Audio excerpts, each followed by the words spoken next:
Today, I'm going to share some tips on how to use colors to paint this white dog fur in watercolor. Many beginners in watercolor painting feel confused about how to paint white pads and which color to use to depict them. And I hope this video helps you. Here is a reference photo taken by myself. I made some adjustment to the angle to make the dog look more lively and adorable in the painting. I also add some flowers in the background to create a warmer and more beautiful atmosphere. Unlike other painting mediums such as gouache, acrylic, or oil painting, which are opaque and have covering properties, watercolor is transparent and lacks this covering ability. Therefore, when painting with watercolor, we should follow the method of layering from light to dark to create the desired effect. Before we mix the painting, let's take a closer look at the white hair on the dog. If we zoom in, we can see that it's not pure white because white hair reflects the surrounding environment and light.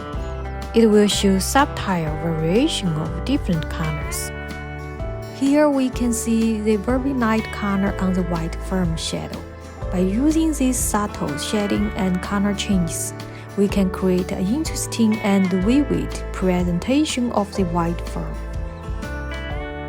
Now, let me show you the main colors I used for this white dog fur.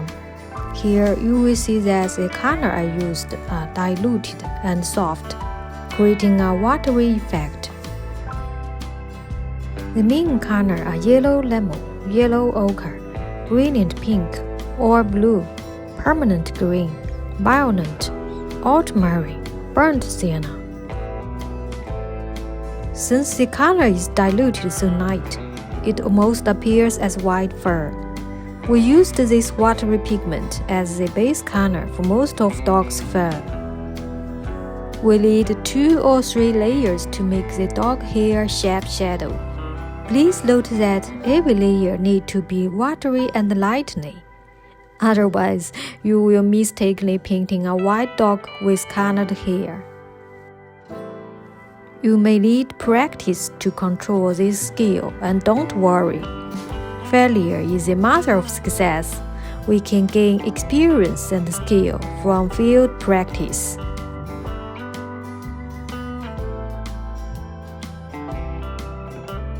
Now, after previous light basic color layer is completed dry, I continue to use watery purple and brown tone to painting the shadows of the dog's hair with fine brush strokes.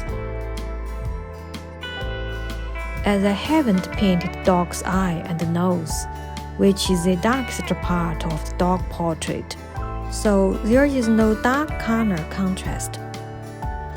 The painting looks weird, and dog hair look colorful. Don't mind that once I have painted the eye and nose, the white hair will become vivid and 3-dimensional. Alternatively, you can paint the eye, nose, and mouth first after the basic color of dog's fur is built up, which will make it easier for you to control the tonal value of the painting. Here, I used brown tone to make the hair and shadow around the eyes.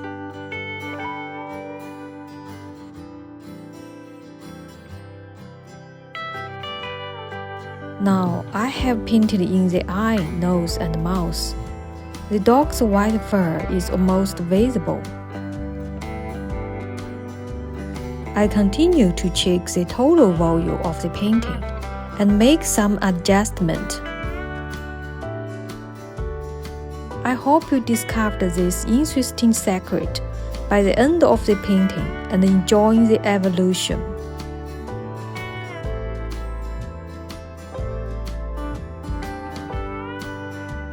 Thank you for watching. Please leave me a like and subscribe my channel. Your support will help me bringing you new and free watercolor instruction like this. Have a nice day and see you next video.